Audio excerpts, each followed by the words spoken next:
How did you first become involved in the water sports industry? Like, how did you get started with your business? I was a windsurfing pro rider in the 80s, back the Robinet time and Fabrice time.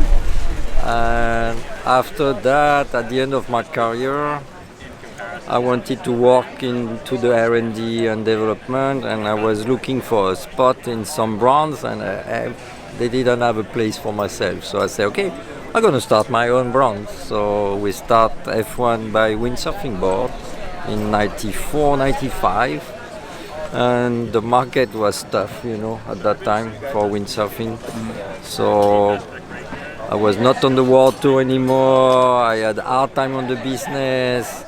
So when I saw the first Kite, I said, okay, this is maybe nice. I try and I fall in love with Kite. So F1 was the first brand to propose a Kite board at that time. 97, you had to call F1 to get a Kite board. So nice. We used to have the Wipika Kite and the F1 board.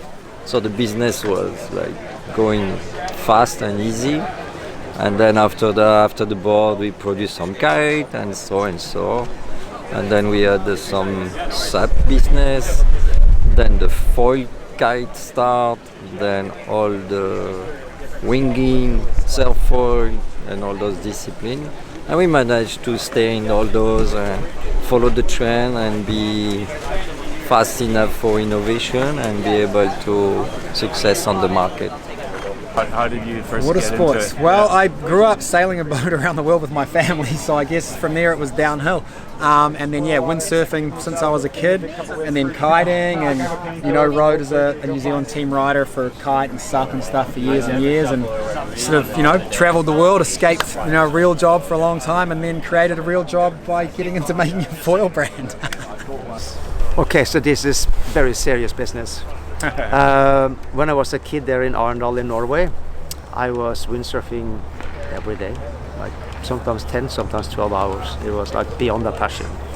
I promised myself one thing when I was about 17 years old, that I should never get into anything business-like for this sport, because you couldn't imagine that you could actually enjoy the sport if you also were involved with it as a business. Right. But then I went on tour. It was a pro windsurfing tour. We traveled around all these amazing places for 15 years. And that was kind of business, because you had to kind of perform and you had to find sponsors. I got sucked into that business system by working for the sponsors and setting up distribution for them and help them to develop products, and then business also meaning winning prize money. So I got sucked into that, and then one day I realized that I had never really gone to proper school, and I was 30 years old and the second oldest guy on the tour. So I thought the only thing I know is something about these wind sports and boards. So I thought maybe that's where I should focus. Despite it being a business, it could still be a lot of fun. So here we are 30 years after we started, and I think I'm a really lucky guy to be in the windsurfing and kiteboarding and winging business. And paddleboarding in particular, I spent a lot of time paddleboarding. So yeah, it's been a fantastic business life mixed with the sports. Well, originally I come from windsurfing, and we've been in the windsurfing industry now for 30 years. Have a custom factory in Maui, started slowly developing the production. But yeah, when you first started the business, like how did that? Did you just make boards for yourself and for some friends, or like? Yeah, that's really I started just making boards for friends and different team riders. For Jason Pryor, Francisco Goya, and Sean Ordonez, we all worked together and just started making custom boards, and then sort of developed the business from there. So, but I mean, as far as foiling goes, I was making boards for Kai right when he started doing it, right after he jumped off Nash, and we were making like 8-foot boards. So it's interesting to see it come full circle. Yeah. Boards are getting longer again and narrower. So it's pretty cool to see that development. Mm-hmm. So what's Kai riding these days? Kai rides all sorts of different boards. I mean, I make him whatever he wants, but he's got 8.4 downwind boards. That's kind of his go-to length, about 105 liters. He loves it. I was just out the other day, you know, and I was struggling, and I was just sitting there, and he came by and stopped, and we were talking, and then John came flying by, and he had come to borrow boards, and I just made John and Nathan a couple boards for downwinding, and they're 8.4, and I was talking with John and Kai, and they were super stoked just on the lengths, and he was saying, John was saying he loved to see the nose of the board in front of him, and so it's cool to see the crossover with those surfers and those guys enjoying the other disciplines.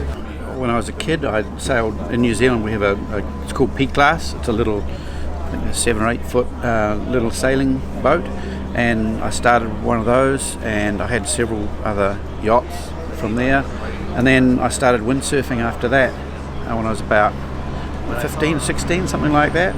Yeah. But then how did you become involved in the industry? Like when did you start making products and selling? My very first board that I built was I built myself, and I built the sail and the mast and all the bits of it, and I kind of carried on building my own stuff from there. I actually got sponsored by a company in New Zealand, in Auckland, and they gave me a job and showed me how to laminate and build boards, but I was sponsored by them as a rider.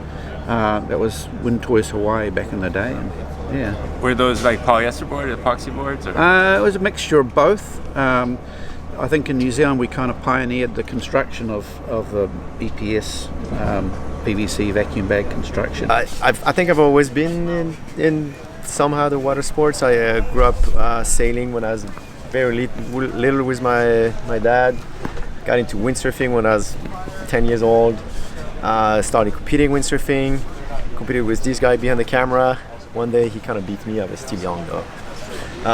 So I was like, always into windsurfing, but at the same time I was pretty good at school, so I went all the way through doing a master in design, and then I got an engineering degree, and then Where did you go to school? I went in Marseille, France. Okay. And picked Marseille because it's the windiest spot in France. I gotta admit it. It's not because any other reason. Because I want to do both. I've always did both, and I think the key for me to make it into the industry was that I managed to get an internship with a windsurf brand when I was still a student, and I really opened my eyes to how cool it was to be able to design product that we then go have fun on the water with. So after that happened, I was set on this is what I want to do, and I eventually landed a job. You worked for that company for a long time, right? I did 2 internships for 3 months each, and then eventually I worked for a kite surfing brand pretty much out of college when I was done with engineering. I had a normal engineering job for a few months, and I was like, no way. And I got lucky enough that I knew people that were launching a brand, and I got to work with them, and then I never got out of the industry after that, and then I always worked for someone, and 3 years ago we decided with Kevin that it was time for us to do our own, and then I don't regret one moment of it. I'm super stoked on that.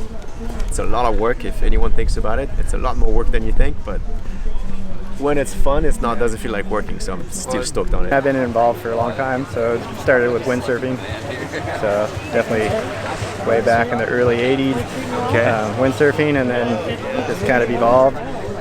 Kiting kind of took off. We got in early. That's how Slingshot's name started, because I thought that it was probably there was some tension already between windsurfers and kiters, so I started the label Slingshot, just the board builder, and I just kind of separated the two, and it just kind of started growing and put more water on it. So that's how that kind of started. But yeah, and you had really early on, you already had foils that would work for stand-up foiling and surf foiling. You were one of the first companies to make those bigger foils and stuff like that. Yeah, the foils were pretty small. The first kite foils were small, and then of course there's air chair stuff. That's my first foils that I built were actually just copies of air chairs, and I had foiled with an air chair foil back when everybody was kind of experimenting with boots and stuff. Mm-hmm. And it was actually Nick Leeson from Lift. Yeah. He's I saw him at a show, and I'd been foiling, but I kind of quit. It's a mission. I was doing it a little bit, but it was a mission to do it. And Nick was like, "Hey, we're riding strapless." And I was like, "Strapless? All right, I'm in." So anyway, that was kind of the start of it. Cool. And then, in that point, everything kind of went, and then I kind of started getting into downwind stuff early, kind of in the early, kind of when Kai started when he broke he kind of posted that video. The video, that's kind of when it all took off, yeah. So I was making runs, but I wasn't really getting up like more than 20 or 30 yards, you know, and couldn't figure it out. So that's how I got into wind foiling, windsurf foiling, because I just wanted to test bigger foils because I couldn't really test them with my kite. Awesome. Oh, thanks so much. Appreciate your time. Have a great show. Yeah. All right.